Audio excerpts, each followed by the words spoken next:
This is Travis from Common Volk bringing you the Aeroforce Interceptor and Aeroforce BW Pod Gauge Pod installation. A few things on my previous video I noted I said a few things that were wrong. Once the guys at Aeroforce saw the video, they were kind enough to shoot me over an email, explain a couple of things just to make it clear, make sure I didn't get it wrong or that I could correct it. First of all, is with this plug. I was mentioning that maybe that's for auxiliary power and that newer cars run off Obd2 power. In actuality, almost every car that runs Obd2, I'm pretty sure every car actually runs power through it. So this isn't for power at all. Actually, the interceptor gauge has the ability to run two analog inputs, and these connect to the analog inputs. So that's that, really. Another thing I want to mention that I got wrong is this putty. The putty, what it is actually a sealant. If you notice under here, there's that hole where the wires go through. After you put the wires through, you want to seal it up. And you want to seal it up because you don't want heat getting back there behind the gauge because it'll mess with the digital electronics. And the last thing, which was a gripe I had, was regarding the R logo. But as you can see, if you take a look at that, there's some smudges there on the screen or on the glass, but it looks really nice behind the glass. I'm actually really happy with it. They said they experimented with some other stuff, but in all honesty, I think this is perfect. I like it much more than I thought I would. You can see the carbon fiber backing, the machined surface of the gauge itself. You can see it really good in this light. I'm in my garage, so I'm using this DeWalt LED light to kind of capture everything, so I apologize for any lighting issues. But that's pretty much it. There's two main parts to this install. The first part is obviously installing this. The second part is getting the Obd2 cable routed through everything so you have a nice seamless installation. The first part that you need to do obviously is take this out. This is the defroster gate or vent.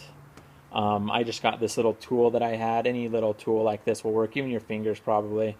I just kind of stuck it there down in the vent and just popped it right out. Super easy. But the harder part, it took me some time, was figuring out how to route the Obd2 cable. And let's go take a look at that. Before we head over there, I apologize for any lighting inconveniences. It's kind of dark here right now, so makes it a little bit difficult. I wanted to wait for better lighting conditions, but I just started getting really impatient and wanted to install the gauge. So first, down here, we can see the Obd2 cable plugged in. This is where the Obd2 port is. If I had more hands, then I would disconnect it and show you, but it's pretty simple. As you can see, it's running off to that side. I'll do some cable management to hide that so it's not coming out, but for right now, for the purposes of this video, it's not important. So the cable runs down, there's a bunch of other cables for other things, then runs back up, and it runs behind the side paneling. That side paneling, it can come off, I'm sure, but it doesn't right now. I just don't want to deal with it, so I just ran it back. That wasn't difficult. And then from there, I ran it up through the side paneling right here. So give me a second while I adjust. Back here, hopefully you can get a shot back there. You can kind of see some cables and things back there in that little hole. Those cables actually run down here underneath for electronics and speakers and other things like that. But behind that side panel that's what's behind it all. So what I did is I routed the cable back through there. Then in the center here we see this plastic piece. It's a frame piece for the dash. It can't really be removed. But you can see I have some cables coming back from underneath it. I routed the cable back around behind. Give me a second here to adjust. Hopefully I can give you guys a solid angle on this. I routed the cable back around behind it and had it come out. Now this is just another accessory I have. As you see here, oh man, alright, let's see here. As you see here, here is that same cable. I run it back through here behind this metal plate and back out through here to the top here.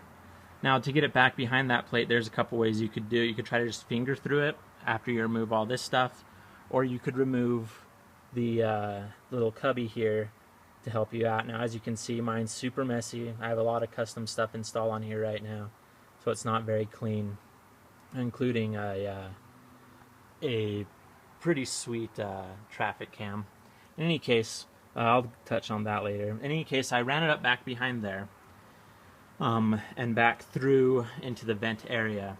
Now, a couple things really quick. I'm a cord fanatic, or a cable management fanatic. I don't like having cables sitting here on top of plastic things, so what I did is I got a drill, drilled a little slot so that that cable can fit right in there. Nice and at home. It's not going to be pinched up against anything, and it goes up through that little hole there. Now this next part is a little bit more tricky. It took me some time to figure it all out, and hopefully I can help you guys with it a little bit. Let me get situated in here. It'll be easiest. So you have to take out the vent that's there on the driver's side. As you can see, my car's right now is pretty wrecked. I am in the process of installing a bunch of stuff. I have the center console removed. Everybody probably thinks I'm crazy, but I'm kind of a freak that way. So in any case, let me grab the vent really quick. If we take a look here, that's a horrible angle. Let me fix this a little bit. Here is the vent. This is the part that goes in there that shoves all your air out. And as you notice, there's a little clip here on the top. There's a metal clip here on the bottom, right there. There's another one on this corner, and there's another one right there. These clips, they have to be pinched in order to get it out. A lot of times the trim on the dash will go right above this and you can just pull it out, but for me I had to get a couple screwdrivers in there to kind of pinch all four of them to be able to pull it out. So just be aware of that. It'll take some finesse. Anyways, back here we can see the cable coming into the vent area. There we go. You can see the cable coming in, and it goes up through where the defroster vent opens up. Now you have to drill a hole there. I used a whatever the size of bit is that's just one above the 1/4 inch bit. Used it in there, wiggled it around to get the thing to come out. Or to get it large enough so that the head of the connector could fit through.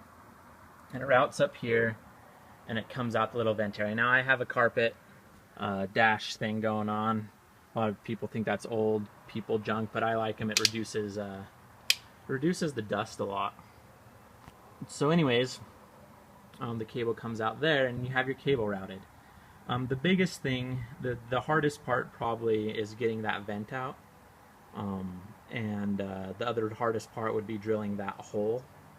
Now that putty, like I was saying, that putty is to block that hole in the vent gauge, but also you're going to want to block the hole there, mostly just for air pressure, because your vent, it comes out this way. As you can see back there, that's the temperature monitor, I think.